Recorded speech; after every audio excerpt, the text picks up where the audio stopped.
Hello, my name is Daisy Cervantes Vivar, and today I'll be presenting Child Life Specialist Professional Interview Presentation. About the interviewer, I interviewed Professor Melissa Schmaltz over Zoom. She was the one who introduced me to the Child Life Specialist career. She earned her bachelor's degree in Child Development and Family Science with minors in Psychology and Women's Studies from North Dakota State University. She also earned her master's degree in the same field from North Dakota State University. Schmaltz worked as a child life specialist for 17 years at Sanford Children's Hospital in Fargo, North Dakota. In 2011, she was promoted to Palliative Care Program Coordinator. In 2020, she moved to the Sanford Hospital in Bismarck to help start a palliative care program over there. I chose to interview Professor Schmaltz because she has so many years of experience as a child life specialist and has worked with many families. Theme 1.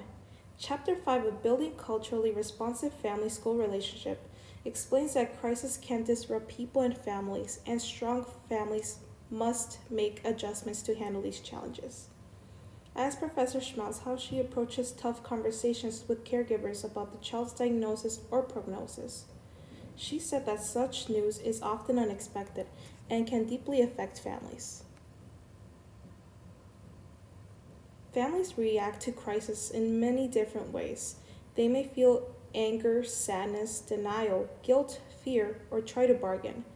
Common reactions include shock, denial, sadness, depression, and eventually adjustment. Parents might feel guilt, worry about their child's future, or feel angry and overwhelmed by the stress of hospitalization. Families may also blame others or try to make deals to bring things back to normal, often because the situation feels unfair. Child life specialists need to be caring, honest, and supportive. They help by answering questions, listening to concerns, sharing helpful resources, and guiding families through medical decisions.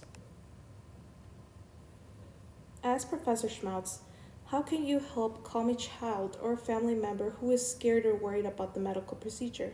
She said, I encourage children and caregivers to express themselves, and I listen without judgment while offering reassurance.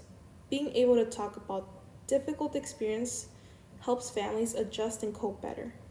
Professor Schmaltz also shared that she teaches calming techniques like breathing exercises, listening to music, journaling, drawing, and using play to reduce stress and anxiety.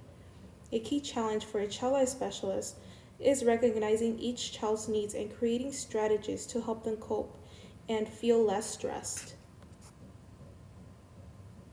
I asked Melissa how she helps children and families move from the hospital setting back to home. Professor Schmaltz responded, we try to make the transition as smooth as possible and avoid anything that could make it harder for the patient or family. She added, I usually begin with working with the family before the child is discharged from the hospital. We go over helpful resources, coping strategies, and plan future check-ins to support the healing process.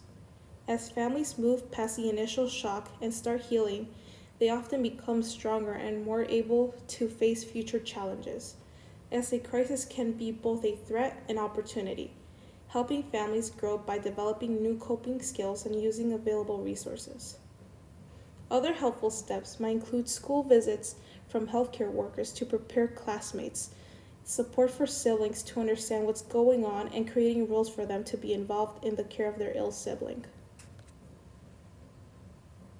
Theme 2, Chapter 13 of Building Culturally Responsive Family-School Relationships explains that families in crisis can experience many emotions, and helping them can feel overwhelming. It is important to understand the challenges they face and find the right resources to support their child and family needs.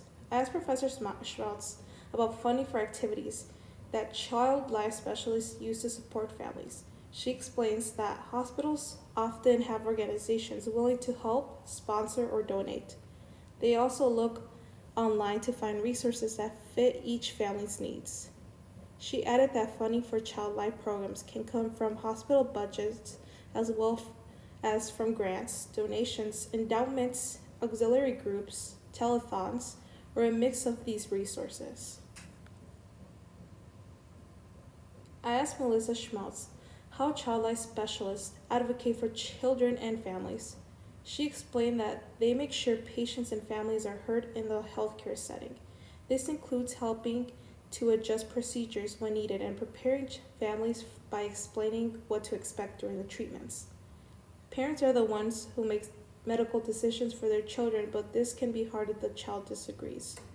When a child shares a concern, it is important to follow with the family to offer support and help. Asked Professor Schmaltz how she helps families cope with the loss of a child. She said, "We offer emotional support and practical tools to help families deal with their overwhelming feelings." She explains that it is important to normalize grief and validate the family's emotions because everyone reacts to a loss in a different way, and those feelings are part of the healing process. Although death is a natural part of life, it is still a difficult and often avoided topic in many cultures and can be emotionally painful for families. For parents, losing a child can feel like losing a part of themselves, including their role as a protector and caregiver. Everyone experiences grief differently, and their reactions can depend on the situation and how the loss happened. Summary: the two themes from building culturally responsive family school relationships will be very helpful in my future child life career. I learned about the challenges families may face and the different stages they go through during a crisis. I also learned how to find resources and coping strategies to help patients and their families feel less stress during treatments, procedure, and hospital transitions. This assignment gave me a chance to connect with a professional child life specialist and better understand how I can use what I've learned in this course in my future career. After this interview, I felt more confident that this is a career I want to pursue, and I'm excited to get hands-on experience and make a difference by helping families through life-changing moments. And here's my works cited. And if you want to learn more about the Child Life, you can check the Association of Child Life Professionals. They have plenty of journals and articles and what child life specialists values. And thank you so much for watching.